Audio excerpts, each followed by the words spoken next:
तो चलें जी, रमज़ान सीरीज़ में आज बनाते हैं चिकन ब्रेड बॉक्स। बहुत ही क्रंची, बहुत ही अमेजिंग रेसिपी है। जो भी खाएगा ना आपका फ़ैन हो जाएगा। इतने कमाल के और मज़ेदार बनते हैं। उसके लिए पैन के अंदर चिकन डालेंगे, दालचीनी का टुकड़ा, काली मिर्च और नमक डाल के और पानी डाल के इसको इतना पकाना है कि ये गल जाए और पानी बिल्कुल ड्राई हो जाए। जब ड्राई हो जाएगा पानी, इसको श्रेड कर लेंगे।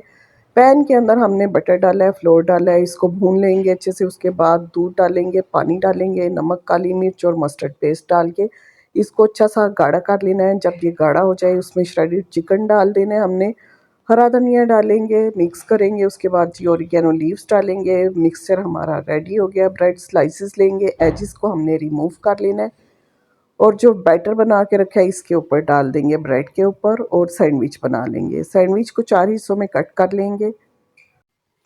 अच्छा जी, जो एजिस हमने रिमूव किए थे उन्हीं के हमने ब्रेड क्रम्स बना लिए हैं। तो एक बाउल के अंदर 2 अंडे तोड़ेंगे और साथ ही ये फ्रेश ब्रेड क्रम्स पड़े हैं। पहले अंडे में हमने अपने ब्रेड बॉक्स को डिप करना है, उसके बाद ब्रेड क्रम्स के अंदर रोल करना है अच्छे से। तो ये हमारे रेडी है फ्राई के लिए। ऑयल गर्म होना चाहिए, गर्म ऑयल के अंदर इनको फ्राई करेंगे गोल्डन ब्राउन होने तक। अच्छा सा प्यारा सा कलर आ जाएगा तो बस इनको निकाल लें और इंजॉय करें किसी भी सॉस के साथ। बहुत मज़े के लगते हैं। Do try out and share your reviews. Thank you. अल्लाह हाफिज़। Bye bye.